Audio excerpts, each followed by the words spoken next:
It's absolutely brutal out there. If you look at the bubbles, they're completely red. If you look at Bitcoin, it's actually below $80,000. And you know what it's doing? It's actually playing out exactly as 𝗵𝗵𝗄𝗧 said. He said December closed as a shooting star.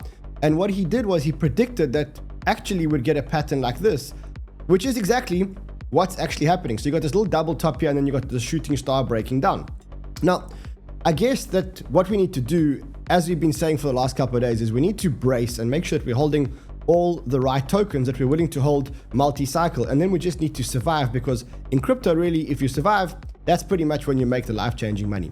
One of those tokens, which has been probably one of the better performing tokens, but certainly one of the fastest blockchains out there, is a blockchain called Sonic. It is a blockchain which was created by Andre Cronje, and it's probably one of the best blockchains out there. In fact, it's not probably, it's definitely one of the fastest blockchains out there. But it's not only about speed. Speed is one thing. I sat down with Andre Cronje this week, and I had a chat to him about what he built when he built Sonic. And let me tell you, it was the most incredible thing I have ever seen. When you listen to this interview, Andre's knowledge and him telling you what he built is going to absolutely blow your mind. In fact, I would be super surprised if after watching this video, you didn't land up buying Sonic. So we're not going to spend a lot of time on the markets today, because I think we are where we are. I think today we're going to talk about Sonic and why it is one of the best blockchains out there, if not the best blockchain out there. If that sounds good to you, what I need you guys to do is obliterate the like button, subscribe to the channel. Let's see if we can get to 1.2 million subscribers in this downward market, and let's get the show on the road.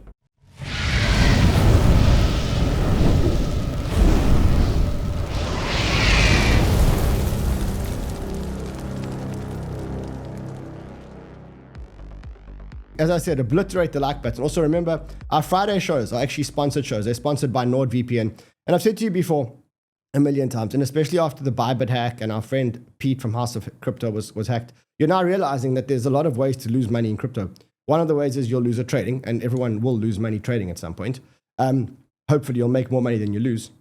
But the other way is to actually get your funds stolen from you. And that to me is even worse, especially if you could prevent it. I think the best tool in preventing something like that is just to get yourself a VPN, because a VPN masks your IP address. So as you can see here, this is my IP address. Everyone knows where I am. I'm in South Africa. The hackers know where I am. The governments know where I am. The dApps know where I am. Everybody knows where I am. But if I get a VPN, which looks like this, I can literally pretend that I'm anywhere in the world. And so not only can I watch like Netflix and F1 and all those things that I can't watch anywhere else, but also I can pretend to be from Cambodia, which means that hackers and the authorities just simply won't know who I am. Now, for me, this is the most valuable tool in crypto, really, because the risk return, you pay like, well, just watch this, you pay like $2 a month or $3 a month, and you literally save your crypto. Now, there's a one-time offer here where you save 73% and you get 4 extra months, and you can exit within 30 days if you're not happy. That is under the link below. Just go and do it, please. You'll be supporting our channel, number one. Not only that will you be supporting our channel, but you'll also be protecting your crypto. Anyway, with that out the way, and I'm sure you guys are going to do it, let's actually talk about what we wanted to talk about today, and that is the fastest blockchain out there. And that's not as per what they say, it's as per what everybody else says. And so for that, I've got Andre Cronje with us. So I think without any further ado, let's get the man of the moment back on the stream. Andre, good to see you, my friend. Sup, Brian? That's my first time.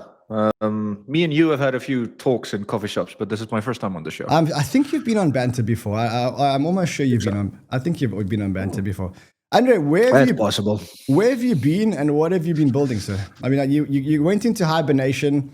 I would say after there was the Phantom, I don't know what you call it, when you launched you launched solidly. We didn't hear from you for a while. You wouldn't hear from you for a while. You've now resurfaced with Sonic.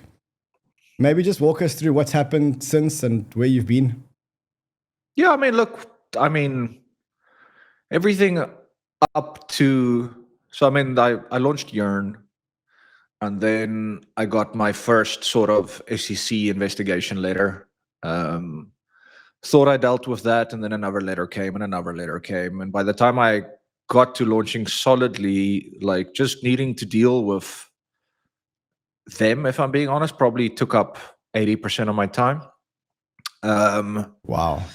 and spoke to a lot of guys, and the general consensus was, look, you need to like step away. You can't be public facing anymore. So that's when we decided to shut down most of those websites. I mean, obviously all the apps still ran, but those websites were all hosted by me on like my servers and stuff, and like that was basically the angle of attack, because they can't really argue about a decentralized smart contract, but they can be like, you're hosting the website that gives access to it. So shut that stuff down, killed my Twitter, completely moved away from all public facing stuff, didn't do interviews, didn't do anything. Obviously still working closely with the 𝗏𝗏𝗡 team, but that was behind closed doors.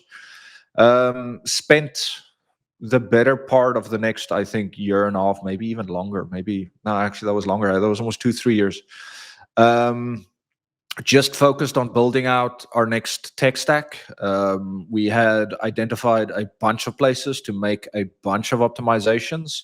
And that took us, almost 2-3 years to get through R&D and building and finally deploying. And then we finally launched Sonic, and I think it is a testament to the work that has been put in. I think it is by far the most responsive chain out there. Yeah. Let's rewind and just what were the problems that you were trying to solve? Like when you obviously, when you set out to build a tech stack, you obviously set out with some kind of like saying, look, I don't like what's out there. I need to build something that's different from what's out there. What was the main pain points that you were trying to solve? Well, so even when we started with Phantom, right back in, what was that, 2018, I have to admit we were fumbling through the dark a little bit. So like a pretty obvious bottleneck at the time was proof of work. So we hyper-focused on what's the fastest consensus we can build, and we built the Phantom's ABFT consensus, which is still being used in Sonic today, and I still think it's the gold standard of consensus. I don't really think you can get faster than it, because its only bottleneck is the speed at which you can transmit data. And that's a physics limit. So we're kind of capped there.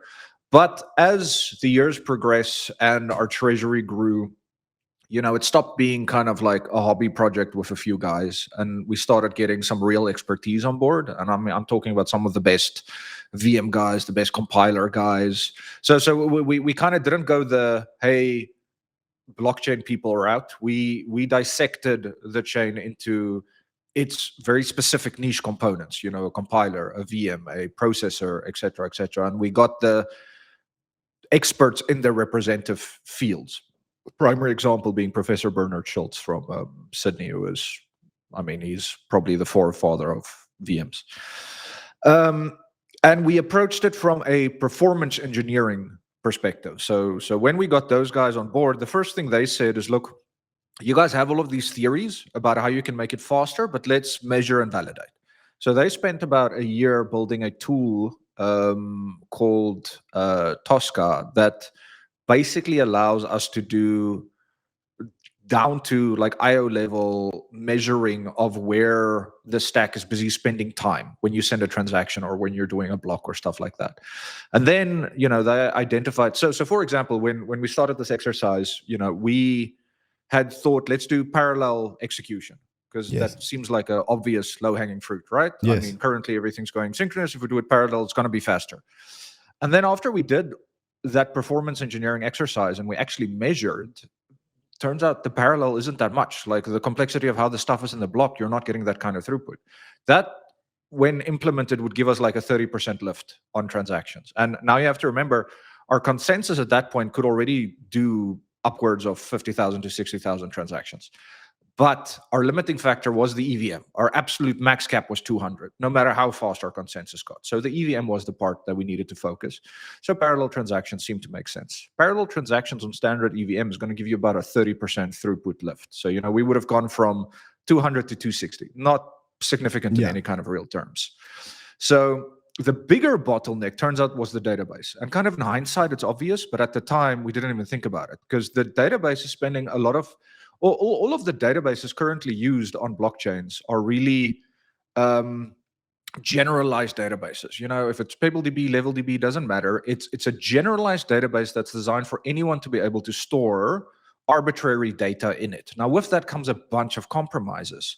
So when you store data there at the back end, it's generating indexes and stuff to help you lookups and stuff that help you with your structured query language and all of these extra things that aren't necessarily beneficial or even used in blockchain databases. So we threw all of those away. We did a bunch of tests with a bunch of different ones, and all of them showed that, hey, if we do something very, very bespoke for blockchain data, for the specific like 𝗪𝗏-Patricia tree, we're going to get a lot more throughput. So we spent, I think, about another almost year and a bit developing Carmen, the database, CarmenDB, which is now sort of our flagship database. And that alone, aside from the benefits to nodes and validators, because right off the bat, that's just above a 98% storage reduction. So that means, normally you'd need a validator that has 10 terabytes of data capacity to be able to store all of the transactions on chain. Now that's down to like 10 gigabytes. It's a huge difference. So all of a sudden our hardware requirements are significantly less, to the point where we can run on like cell phones and Raspberry Pis and stuff. And then the other thing, read writes in terms of transaction execution and lookup increased by 8.1x, about 810%. So that over the 200 is already a much bigger leap in performance than anything else. And then on the specific VM, we started looking at things like, for example, using supersets instead of default opcodes. So what that means, if you look at something like an ERC20 transfer, it is a sequence of steps that is almost always exactly the same. There's a where you read your balance, you read the counterparty's balance, you then subtract the amount you want to transfer from your balance, you add it to the counterparty's balance, you store yours, you store theirs. So that always happens in the same sequence. And that's 6 opcodes that always have to run through. So each one, has a start, an execution, an end, then the next, the next, the next. A superset goes, okay, but how about we bundle all of that into a single, execution opcode? So now already you're saving that entire extra memory space because you're using just the single execution. You gain all of that throughput. Now, the supersets are a little bit more sensitive to the actual transactions happening. For example, if people now completely stop doing ERC20 transfers, you're not going to get that speed because it's specifically designed to optimize ERC20 transfers. So that's a little bit of an iterative process we have to constantly do. And just let me know if I'm getting too technical. No, it's all good. But there's a ton of like each time. So now we would add Carmen and we run it through 𝗏𝗏 again to, 𝗓𝗏, that's the testing tool. 𝗏𝗏 is our new VM. So we run it through 𝗏𝗏, and that now tells us where's the next big bottleneck. And now, okay, cool, that's opcode execution. So let's do supersets. Now we run it for 𝗏𝗏 again, and then we see, okay, cool, the next one is, the compiler. So we start working on that. So progressively, we're just kind of knocking out the next one until we get to that absolute max theoretical throughput of what a blockchain can do. We're not there yet. I think we can still at about probably get 3 to 4 times more out of the chain when we're done with everything. So, but it's where are you? Let's talk about like where are you? So you say you're not there yet. Where are you guys now? What have you seen? What have you achieved? And then I want to talk about what you think you can achieve. You're saying you're not there yet, so you haven't hit the destination. So what you think you can achieve? Well, okay, starting at where we're at,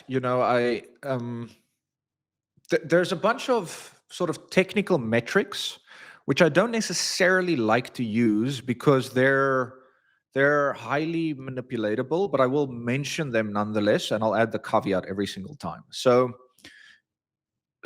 transactions per second has obviously been a big metric for a very long time. Not necessarily a bad metric. Now, if you look at transactions per second, a transaction can be very different. So if I'm just transferring money to you, that's the most base transaction you can get in a blockchain. It's super cheap, it's super fast, it doesn't need to touch the EVM, it costs about 20,000 gas, 21,000 gas to use. If you're just spamming those, we reach currently somewhere between 500 to 600,000 transactions per second. So, wow, okay. But that's if you're a payment network. If we were MasterCard or Visa or something, that's fantastic because that's all we need to do. But that's not what blockchains today really are. They're execution virtual machines. So now as an example, right, that raw transfer costs 21,000. Something like a swap in an AMM is going to cost you probably 400,000. So, I mean, you can already see the massive jump in gas required from the 21,000 transactions to 400,000 transactions. But 20x, yeah. We call them both transactions, right? Yeah. So if you start talking about like super complex transactions, like a flash loan here and then a trade and a collateral block there and a borrow, then we've benchmarked around 16 to 20,000 concurrent transactions per second. Which is a more accurate metric. And then if you look at like just standard sort of throughput data, so you're not pushing the upper bound, our sort of comfortable number is somewhere between 8,000 to 10,000. So it can go higher, but you're going to start hitting the limits of what the machines can do. And how much more do you think you can achieve? Like how much more do you think you can, and how much more do you think you need to achieve? Because that sounds like a big number of transactions. Like. Yeah. Look, but now to qualify, right? Like I can get Bitcoin to do that number. If you just make the block sizes big enough, you're going to hit that number eventually as well. Like if you make now a petabyte block size, you're going to hit 1 million transactions per second on Bitcoin. So that's why that's one metric. A more important metric to me that I sort of loosely refer to as responsiveness is from when I, click that submit button to when it tells me it's done. Some blockchains refer to that as block time. Yeah. Now, if you measure block time, and I'll explain why I disagree with that metric, but if you measure block time, then our blocks are generated about every 300 to 400 milliseconds. Okay. Now, for us, that's about as theoretically fast as we can get because it is a distributed network, and part of that latency is just communication between the validators. I mean, if you've got two validators sitting in the same data center, you can hit 10 milliseconds easily.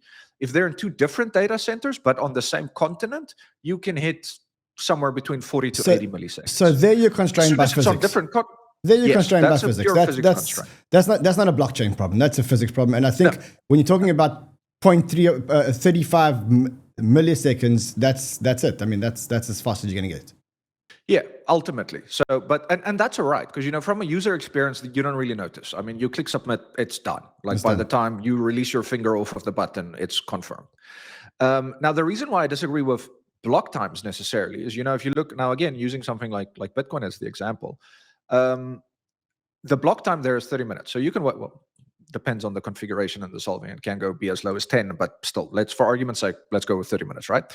So, but you can't just wait for one block, because that could be overwritten by a different block. So one isn't enough for you to know that your transaction is what they call final. So finality starts coming into the play, finalized, right? Now, something like a lot of networks have probabilistic finality. In other words, it is that point where so many blocks have been written on top of the one in which your transaction was that the chances of it being reorganized is incredibly low. Yes. Now, Sonic and our consensus, we don't actually generate blocks. So our consensus is actually purely happening on the peer-to-peer network. So when the transactions are distributed across the network, and then the network feeds back to say they are aware of this transaction, at that point it's finalized. You have finality. There is no way to spin that transaction around. So our actual finality, Just go back to when you say there's no blocks. Just explain the concept to me of not having blocks. So you're saying that the transactions are cleared as they happen, and they're not cleared in batches in different blocks. Well, so proof of work, right? If we look at that, someone's trying to solve a cryptographic puzzle. Once they solve it, then they're allowed to propose the block. So at that point in time, that validator, that proposer, takes a bunch of transactions because it wants those fees, and it puts them in the block, and then it sends the block out. So everything is about that block. If you look at something like, standard POS or Ethereum or most voting-based system, again, the proposer will build the block. It'll send them out to everyone. It'll ask them, hey, please vote on this block if you agree. Once 66% of the network stake has agreed, then that block is considered completed, and then they move on to the next block. Because our consensus is entirely transaction-based, so we don't send out the blocks to the... So if you consider that previous example with the proof of stake, right? the validators are still communicating all of the transactions all of the times to all validators, so that when they finally propose that block, everyone has awareness of those transactions. So the transactions is kind of being, in any case, propagated as a secondary process. So all we do really in our consensus is we acknowledge we're going to be sending out those transactions in any case. So instead of just sending out the transaction, we send out a little bit of extra information, which is also, who am I aware of that also are aware of this transaction?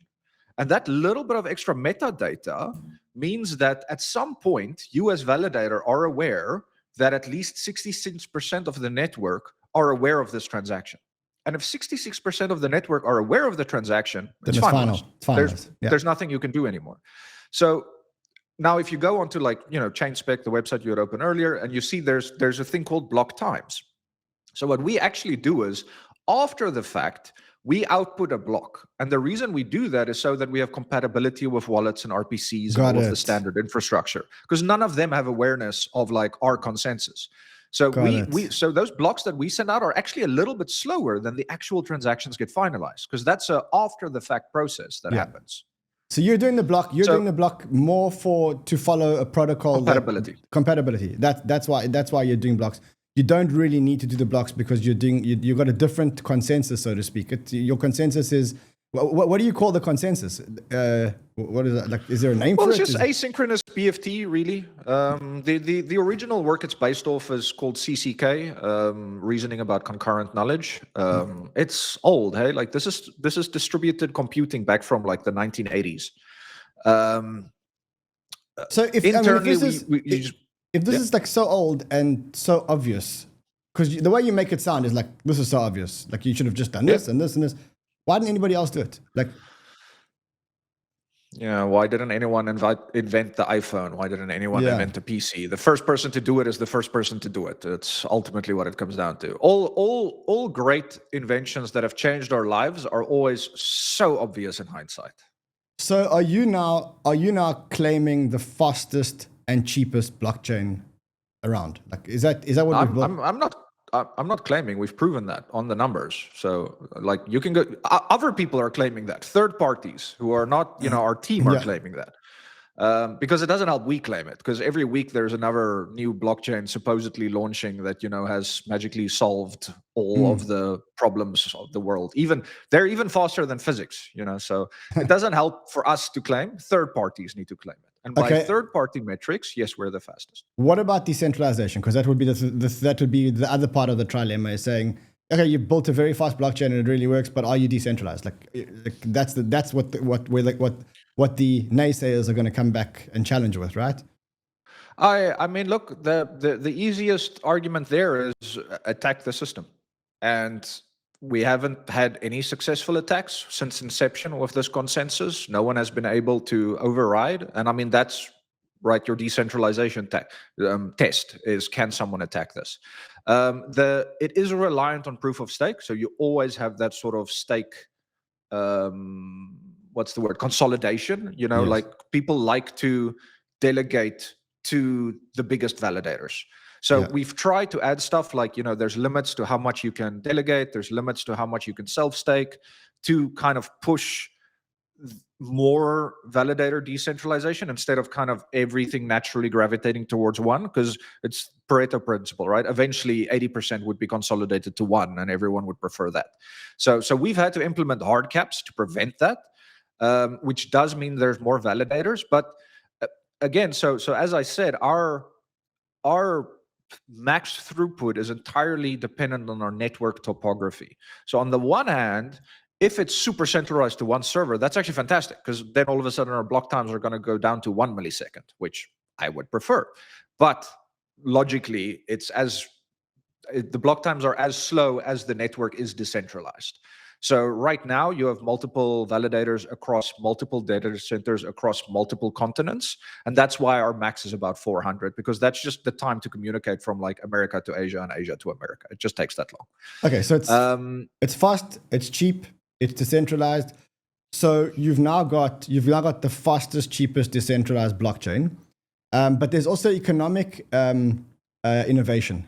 let's call it economic innovation. I think one of the biggest economic innovations, I say it's an economic innovation, even though a lot of people have spoken about it before and some have tried to implement it. I think the fee monetization is probably, for me, that's the biggest economic innovation on the chain, right? I agree. So we spent, I mean, it's important to note that sort of when we originally launched the first Phantom network, at that point in time, we also were able to, by independent third parties, claim that we were the fastest, cheapest, most decentralized. At that time, there wasn't really VM, there wasn't really smart contract, there wasn't really apps. So there wasn't actually much happening on the chain. So I spent a lot of time then building apps because I wanted to understand that journey. Just providing the blockchain doesn't mean much if you're only using it for transfers. So I spent the better half of 4 or 5 years building smart contract apps, some of which successful, some of which less successful. But that let me understood the pain points that app developers face. And in today's day and age, blockchains are more like virtual network states. And you're just a piece of land. You need to provide the infra, the electricity, the piping, the sewage, whatever, but you're not the thing that's attracting people to come to you. It's the stores and the merchants that set up on top of you that attract the people. So our focus then shifted to, okay, what are these pain points and how do we solve them for our app developers? And having been an app developer, uniquely positioned for that, which I think most other blockchains don't have. And the main pain points are these sort of incentive alignment things. So the first one, and this is the easiest one, is the fee monetization, which we already tested on Phantom to great success. And now we're just scaling it up. So on Phantom, we did 15%. Our dApp devs loved it. A few of them actually survived because of it, which is awesome. Now we just ranked it up to 90%. So basically how it works is every time you submit a transaction on chain, there's a fee you pay. And normally 100% of that fee goes to your validators, your miners, whatever it is. We did the economic test to see, okay, does it break economics if instead of the validators, we give it to someone else? Because validators still need a little bit of a fee because they're providing the security of the network. So it's still important. So the validators get 10%. The other 90% of that fee goes to the dApp developer that is the reason for that transaction.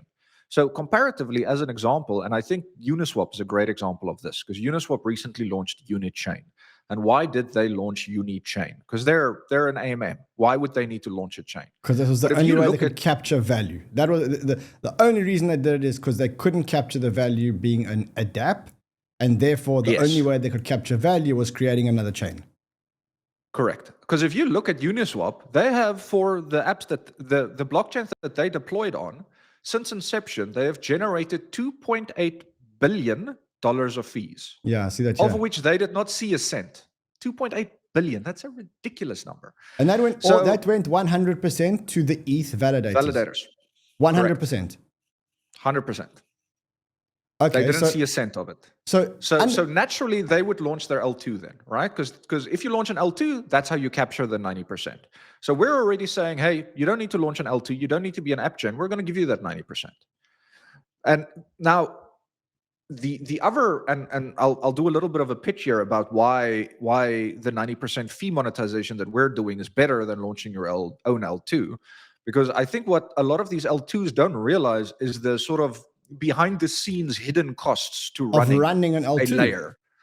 Whether it's integrating into exchanges, whether it's wallets, infra, oracles, third-party incentives, there's $10 to $20 million you need to pay out of your pocket just to get the basic tooling on your chain so that other people can come to start building. If you don't have the right RPCs, you don't have the graph, you don't have the right wallet infra, you don't have safe, whatever else it is, then these teams can't come and deploy on you because this is infra they require to deploy their apps.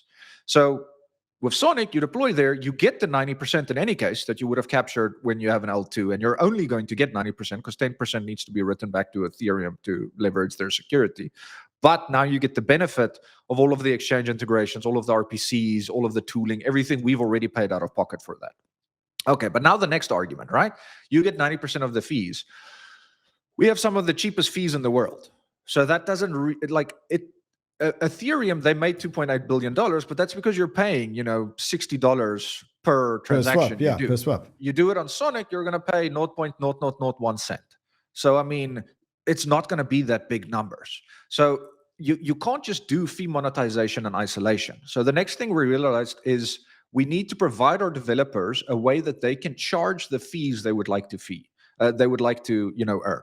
So the next thing we're releasing is dynamic fees that allows the contract owners to be able to set how much do they think their users are going to be willing to pay.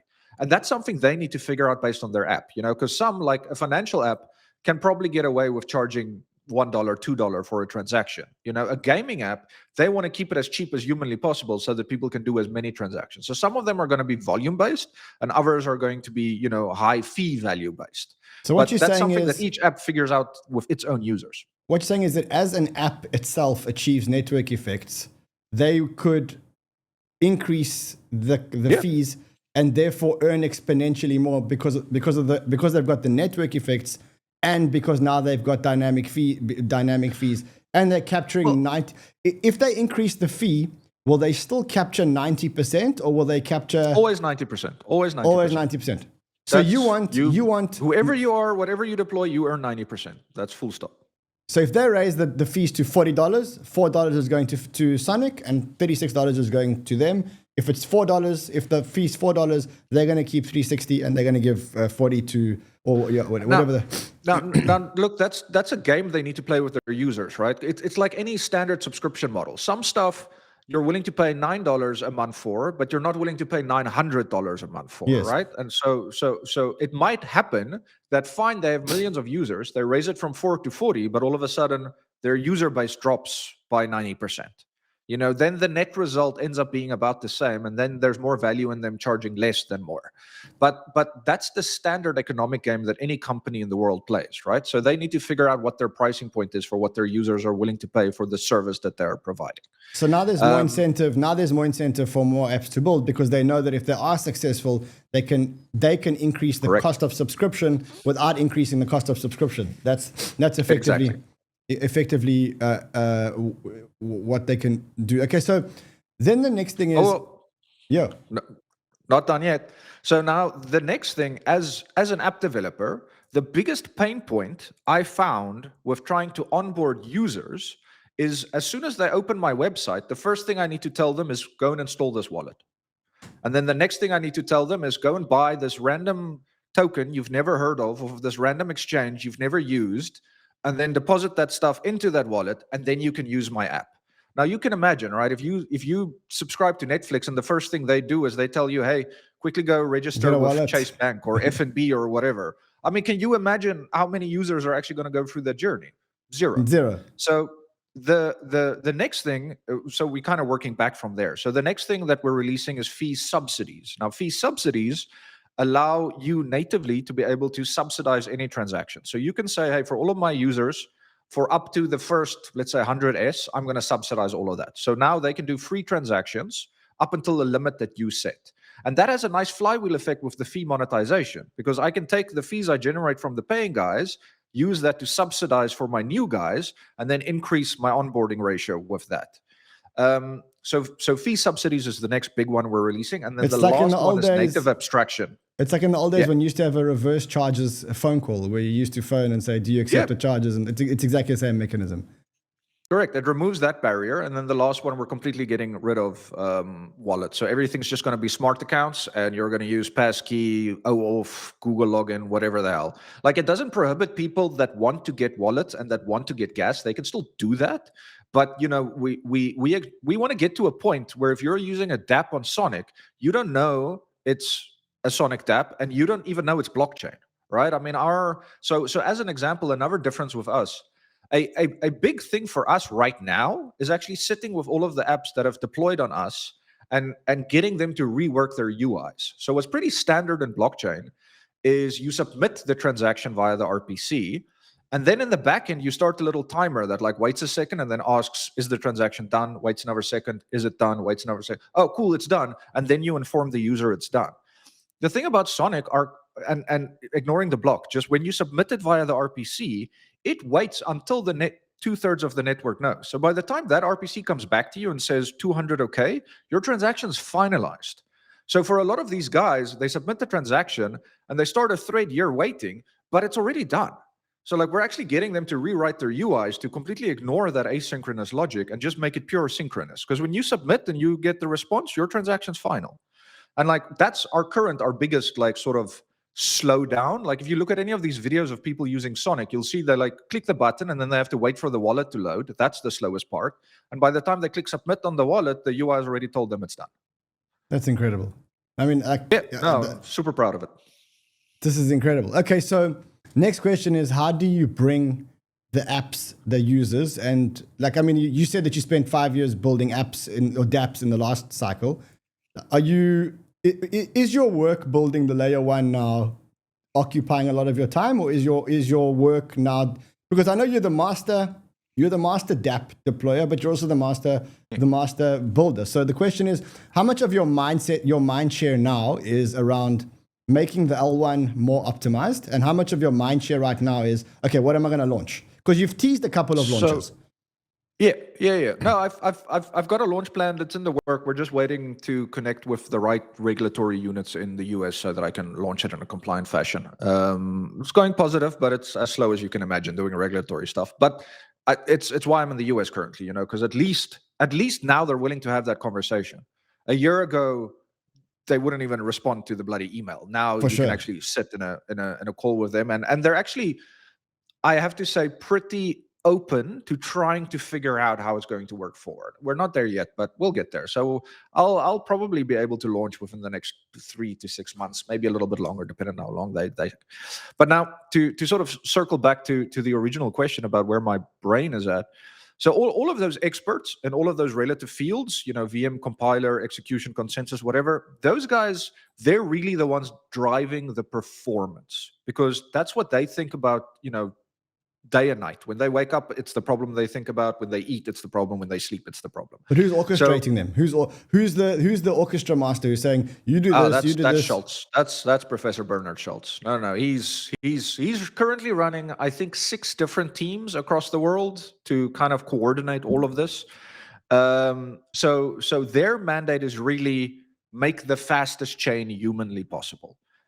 It's out of my field of expertise at this point. Like the level of detail and expertise these guys have, you know, these are people that have dedicated 40 years of their lives to a specific problem. Mm-hmm. They're all smarter than me, every single one of them. Where my mind is at, I'm always thinking about it from that app user journey, you know. So if I now want to deploy my app, what's my next pain point? And then that's my feed in to the Sonic organization, you know. So stuff like fee monetization, fee subsidies, all of those things make the network slower, not faster, because they add extra overhead on each and every single transaction. So if you know, Schultz and those guys were left to their devices, they would never allow these features. Every single time, it's a little bit of a sort of tussle with them to actually get them to kind of accept why these requests are important, because they don't want to add anything that makes it slower, but they also need to. It took about a year of actually fighting for everyone in the organization to buy into the fact that just being the fastest blockchain isn't going to save us. Like, that's not going to make us the most used. The thing that makes us the most used is if we have the most apps that the users enjoy using. That's all it comes down to. So all of my focus is really going into, how do I make the experience for the apps that I'm planning on launching better for my users? And that implicitly feeds into, you know, other developers as well, because then they're also getting the benefit of sort of that vision / wants and needs. And what kind of apps do you think are going to be coming to Sonic? And the reason why I say that is we've just been through a meme coin super clusterfuck. So I think I meant super cycle. And then we got AI agents, which is also AI agent super cycle. And I mean, it seems to me like, even though we're in very early days in Sonic, it seems to be DeFi centric. Now it's DeFi for now, and it'll keep being DeFi until we can launch all 4 of the features that I mentioned: fee subsidies, fee monetization, etc. So for now, you know, people still need wallets. People still need gas. So the thing that makes the most sense now is decentralized finance with its composability and its benefits to those users. And I also think it's a certain comfort level.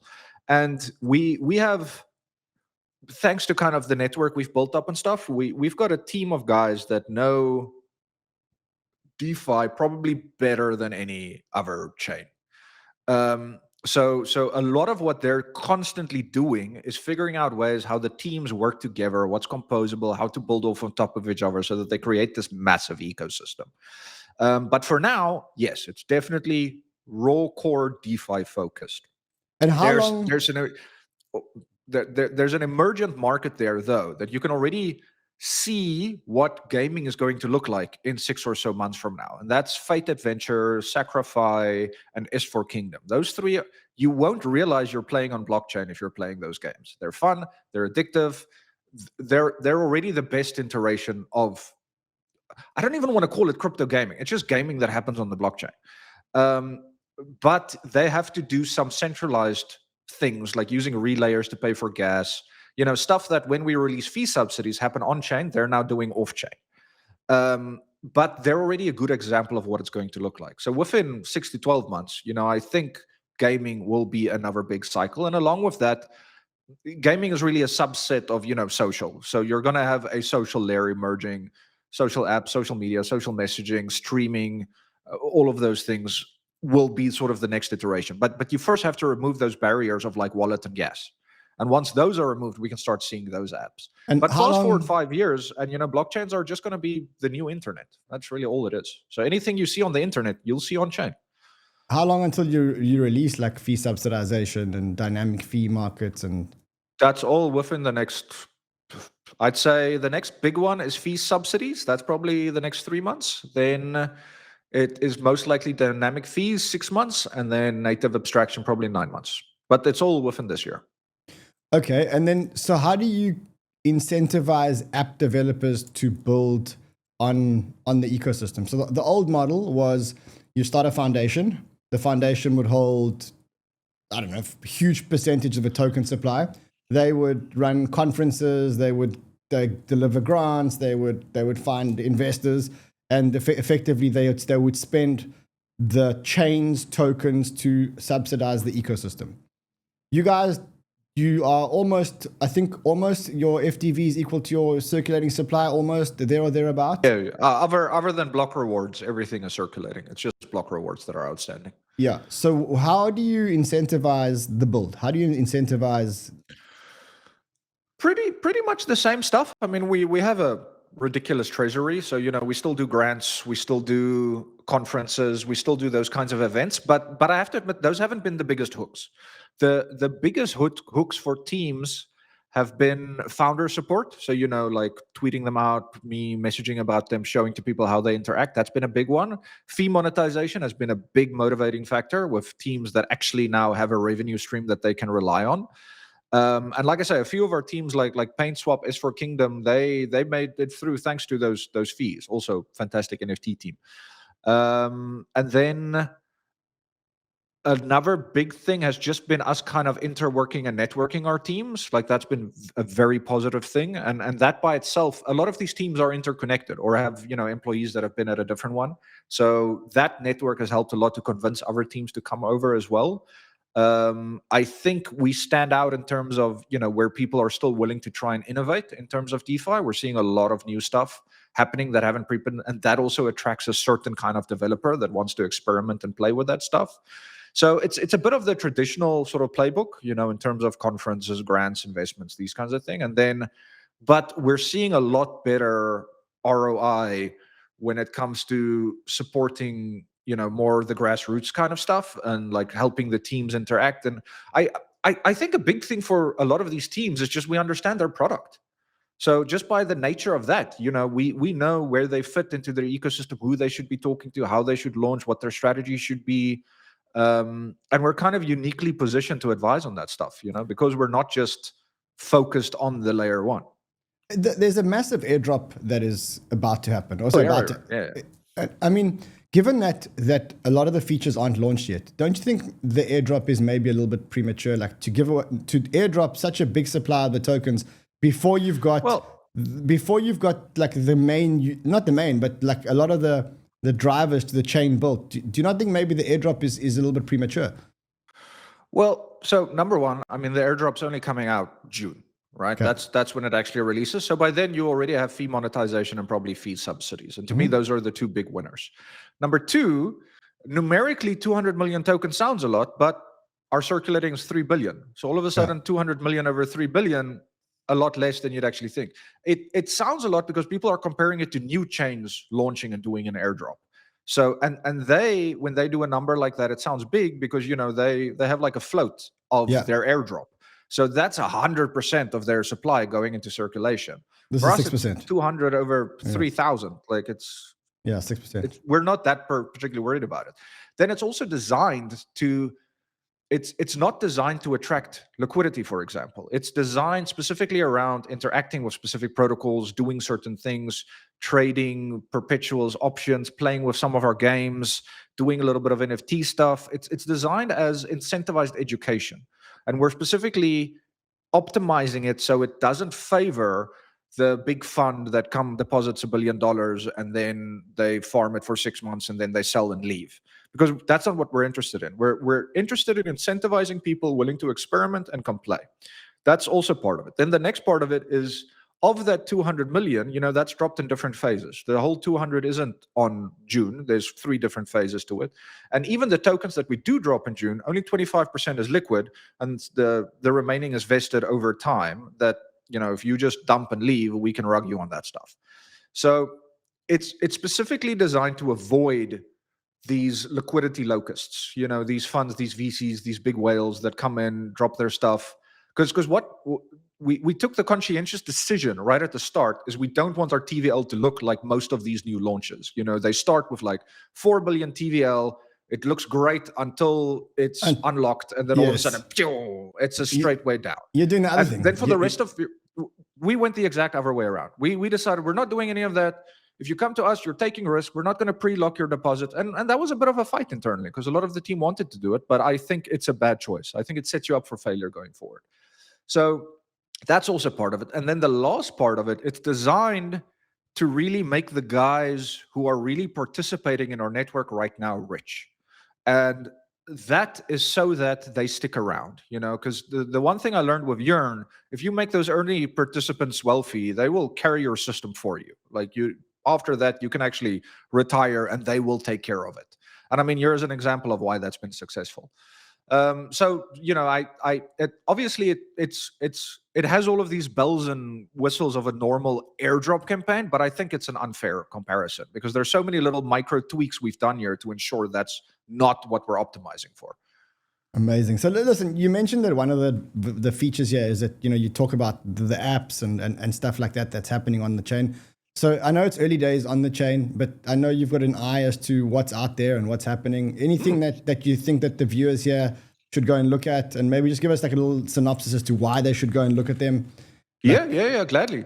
So I like breaking it up into risk profiles, right? So I mean, every person has a different kind of risk appetite, and I think that's the way to kind of approach it. So if you're lowest risk, then you want to go check out the single-sided money markets. That's stuff like Euler or Euler. Every time I interact with them, they change how I'm supposed to pronounce their name. But anyway, either Euler or Euler or Euler, you choose. Yes. Silo has been absolutely phenomenal. That team has really been driving so much of our stuff. They're willing to engage. They help other teams. They play with stuff. What does Silo do? They've got Silo is also a money market, but as per their name says, they're siloed markets. So where something like Aave or Compound, you'll have cross collateral. So anything you deposit, you can borrow anything, and vice versa.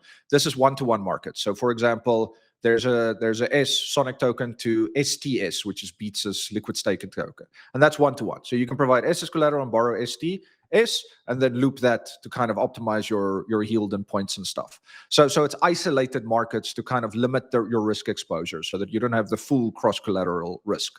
They've got a point system as well on top of our point system. They've got great LTV rates. It's a great UI to work with and a very engaging team, which helps. Another good lending market that's currently launching is Vicuna. They're trying a whole new thing with Merkles and how the lending works. Also isolated markets, no cross collateral, but it's all about looping individual positions. But those are your safest ones, because you've got single-sided risk against a single asset. With the only risk you really take is the counterparty of the thing that's being borrowed against it. But that's normally either a staking derivative.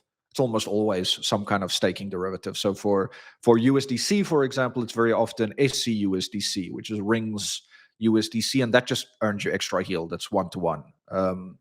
It's one-to-one deposit and withdrawal. So there's no real risk other than if they were to get exploited or something, which is unlikely because they're using data underneath it. With very good yield. And then, so that's sort of on the lowest risk. If you're willing to do medium risk, which means you're willing to take 2 token risk, that's when you start playing in the AMM world. Shadow, which is, I'd say, our biggest sort of VE33 DEX now. They've done just a bunch of great stuff. They've integrated, obviously, concentrated liquidity, which is pretty standard on this. They've done quite a few iterations on my original VE33 model, but their big thing that fascinates me is X33. So the standard thing with VE33 is if you have that locked position, well, this is already one thing they do. So with my original design, there was no way to exit other than maturity of the position. So the first thing they did is they dropped that maturity from 4 years to 180 days. And then they allow you to exit at any time, but you forfeit 50% of your position. So that's going to be redistributed to the other guys. Of your position or of the yield? Yeah, of your rewards. Of your rewards. Yeah. So you still have your normal yield based on trading and stuff. This is additional incentives that they put on top of that because it's the whole VE33 flywheel. So you'll just take a 50% haircut on your rewards.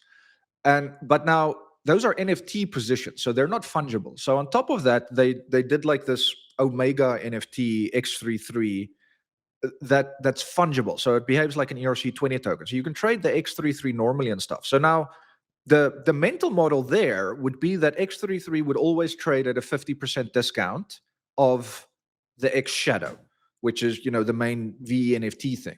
It doesn't. It trades at something like 90% equivalency. So for every, $1, you can get 90 cents out. It's supposed to be at 50% because if you just vest your VNFT the 180 days, if you don't want to wait the 180 days, you're going to take a 50% haircut. So this thing should realistically trade there, but for some reason, it's right up there at the edge. Now that's fascinating to me, right? Because that kind of doesn't make sense in the economics, but it's obviously kind of it's sort of future projected on what people expect the price to be over 180 days in one. And then the other thing that I didn't take into consideration is all of the fees that they accumulate with their X Shadow NFT position. They bid every week on this X33. So, they're earning like $5 million per week in fees that they now buy this X33 with. So you also see that every week before the buy, there's a little up and then a little bit down over the week and then up again as they're constantly, it's so smart. Very clever flywheel. It's a very clever flywheel. Annoyed I never thought of it. But anyway, so kudos to them. Metropolis DEX, another great one. They're a DLMM, so not standard ALM. You can set your ranges and things. They've got a bunch of cool strategies and single-sided deposits and stuff that's a little bit more complex. You'll have to do a little bit of research, but there's a lot of fun playing around there. They also pay out in USDC. So if you have a position there, it's no weird token. It's clean dividend payout on the position you hold, and again, pretty good rates. SwapX is another good one. They're partnering with a bunch of teams to create really smart management strategies. So stuff like single-sided deposit on the one side with 𝗔𝗍, also a bunch. So what I like is each one of these guys, is trying to experiment something new. It's not just, hey, we copied Uniswap and we're doing this stuff. So those, I'm sure I'm missing some, but those are already great. Then if you want to start getting a little bit more exotic on the derivative side, BoomX is a perpetual exchange. Even if you just go open a tiny position, like a dollar's worth, like I recommend someone to go play with it because just so you can feel the speed. It feels faster than most centralized exchanges, and it'll show people that interaction. Vertex also released another good one. On the option side, there's Margin Zero, there's Strike. Again, this is more exotic stuff, but they all have yield opportunities. They all have strategies. I know Margin Zero, for example, they're busy tokenizing their vaults that underwrite those options so that it's just something you deposit USDC in and you get the yield of those premiums of those options being written, which I also think is, a really cool thing. Vertex is busy doing staking derivative collateral so that you can create, USDE Athena style tokenized perp positions. Also really cool. I feel like I'm definitely forgetting something. That there's Stable, there's Jack, who are, they're all about leverage position. Pendle just launched. Great yield opportunities there. I saw the yield opportunities. It seemed a bit absurd, actually. That it's everything is, all it really is, it's the expectation of future yield, and like our future yield is kind of insane currently. So look, these numbers die down, right? They're not going to be 4-digit APY forever. As TVL grows, as participation grows, it's going to come down. But I do consider, I consider any of these opportunities, even with complexity, significantly lower risk than, trying to gamble on meme coins, just to be blunt. If you want to go max risk, no, well, we can. I'll get to me. I just want to do this last one. So max risk. This is mostly stuff that's all going to zero. Pay attention. This is not you deposit and forget about it. You need to be actively watching, and you need to be monitoring everything. But we have a lot of teams trying to again innovate, sort of on algorithmic stablecoins, on rebalance, on rebasing. There's Hand of God. There's Hubble. There's Snake. There's a long list of these guys. They're not just forks of the original stuff. Oh, there's Eggs, which is surprisingly working well. Yes, Eggs is actually, But wait, shocking how well it's actually going. I think you can't get an Egg now, can you? I think they still have but you can't mint them anymore. You can still technically buy them, but I mean, those the burns. Pretty soon you won't be able to get them, I think, is what it comes down to. And then I'm curious to see what happens, because then it's a little bit of a stalemate between people willing to redeem versus who are willing to actually, buy or sell it.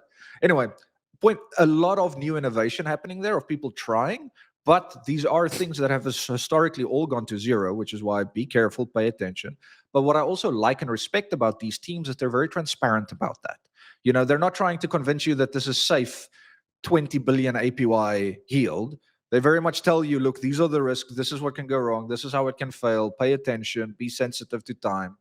But again, max risk. And then if you just want to have fun, the gaming stuff that I really recommend, I play it almost every day. It's Fate Adventure, which is like Pokemon-esque style game. Really good. There's Sacrify, SACRAFI. Really hard, like Dark Souls / old school, mud games. And then there's Est4 Kingdom, which is done by the PaintSwap team. It's also our main NFT exchange, which that's just like Stardew Valley level, comfort food in terms of gaming. And every day there's new stuff, right? Like, I mean, it's constantly evolving, which is what I'm loving. But there's so much experimentation happening, which is making me really excited. You sound disinterested in meme coins, and I'm interested to know your view. Like, is it so?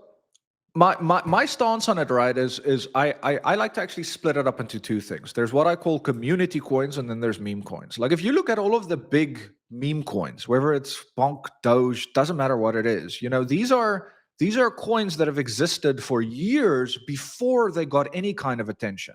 So to me, those coins are, I think of the meme as sort of the war banner that these guys, fought and died together for years before they finally got some recognition or won the war.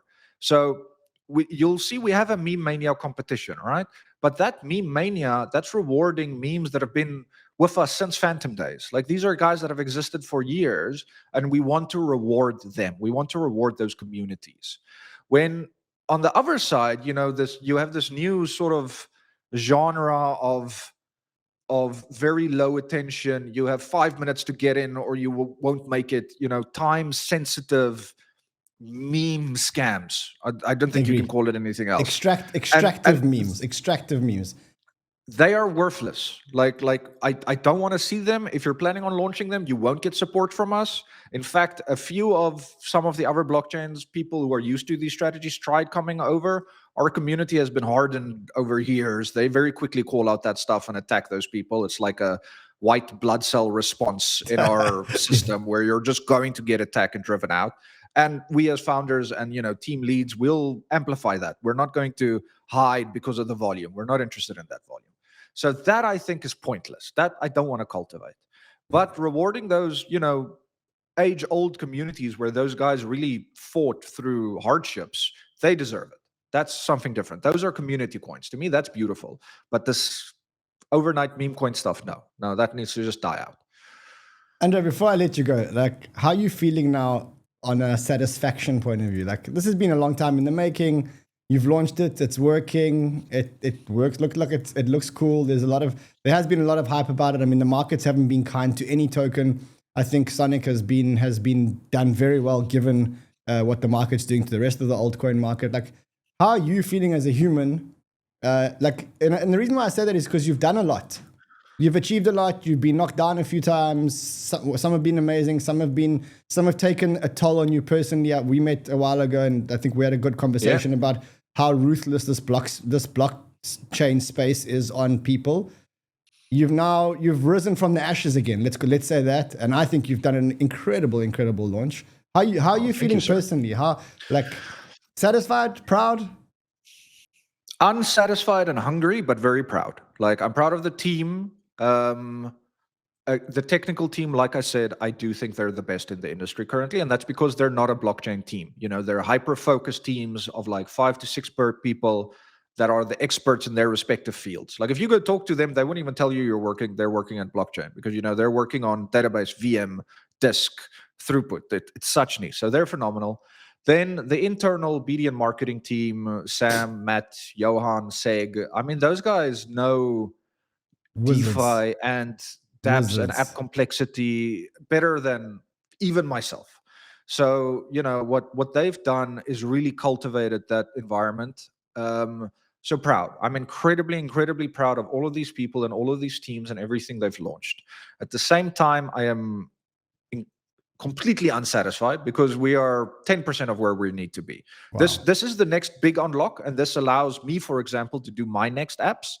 But there's still such a big roadmap in front of us that we're not taking a pause to do a victory celebration here, because I don't think it's time for a victory celebration. You know, I'm excited that the market is responding positively. It makes me super happy every time I read about someone coming over from a different blockchain and then like experiencing our speed and then just being blown away by it.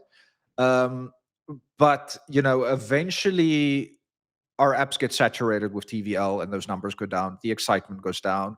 We're just another blockchain in this space. and it's that what I want to keep driving and pushing, right? Because the stuff that's happening now isn't the work we put in now. That's the work we've put in the previous 4 years. And now we have to continue putting in that work for the next. So yeah, unsatisfied and hungry, I'd say. But ultimately very proud of the team. Yeah, listen, I just say to anyone who's watching this, just do yourself a favor. Just go and test any app. Go and do a transaction on Sonic. It is 2 seconds, click on something. It's the craziest thing. By the time, I think you said it in the beginning, but by the time your finger's off the button, the transaction is done. It's finalized. It's done. It's in your wallet. It's finished. Andre, my friend, so good to see you. Thank you so much for the time. I know you're pretty busy, heads down, and I know I've been trying to schedule this, but much love, bro. This is I've been following the journey for years. I mean, we started together on the original Phantom. Yeah, you've been there since 2017, I think, man. Yeah, it's been a long ride. I think the first time we met was actually in Korea when you were working on. I was at CNBC and you were working on Phantom. Anyway, thank you, my friend. Sending so much love from the community, and we'll obviously keep touching base as the journey progresses. Thank you, sir. And to you guys, thank you to you guys, the Banter fam. Wow, I mean, just do yourself a favor. Go and do one transaction on Sonic. Just go and do it. It's a step change from what you're currently used to. Anyway, I'll see you guys again either on the weekend or on Monday. Until then, trade well, my friends.